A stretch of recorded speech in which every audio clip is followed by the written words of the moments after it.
And that's really what's happened. The American dream, our dream, has now become a global dream. This is the great gift that America has given and is giving to the world. It has actually been globalization. I'm talking about global technological capitalism has been far and away the greatest anti-poverty program ever created. All the concoctions of Jane Addams and frankly Mother Teresa and every government handout and Barack Obama pale next to the simple ingenuity of the iPhone in a small Indian village where some female entrepreneur is using it to sell a bicycle. In other words, what has delivered the goods for people is not ultimately social agitation. Rather, it is the very American sense of taking nothing, sand, and making it into silicon. It is that ingenuity, the making of the pie, that's far more profound an act than simply saying, what do I do to divide the pie? Everybody has an opinion on that. Now, I want to say a word about American foreign policy.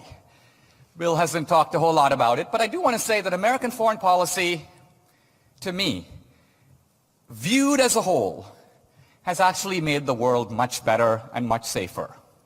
Now, there are all kinds of exceptions and stupid stuff and the Vietnam War and the war in Iraq and this and that, and I grant it all. But just step back and ask yourself this. What would the 20th century or the last 100 years have been like if there never was an America? What would have been the outcome of World War I or World War II or the Cold War? What would the world be like if America sort of never existed? For all our blunders and for all our self-interest, by the way, democratic societies have every right to be self-interested. We elect governments to look out for us.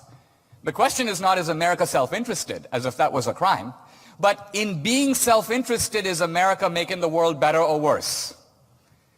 We self-interestedly got into World War II. We didn't even care about Hitler. It took the bombing in Pearl Harbor to get us into it. Self-interest. Commence. But that self-interest nevertheless got rid of Nazi Germany and Japanese imperialism. We fought the Cold War for self-interest, sure. But who would deny that at the end of it, the world is much better and freer? The Russians have all kinds of problems, but nobody wants to restore the old nomenclatura, the old Communist Party.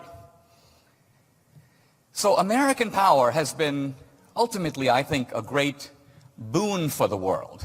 It has, in a way, kept the world secure. Why? For this reason.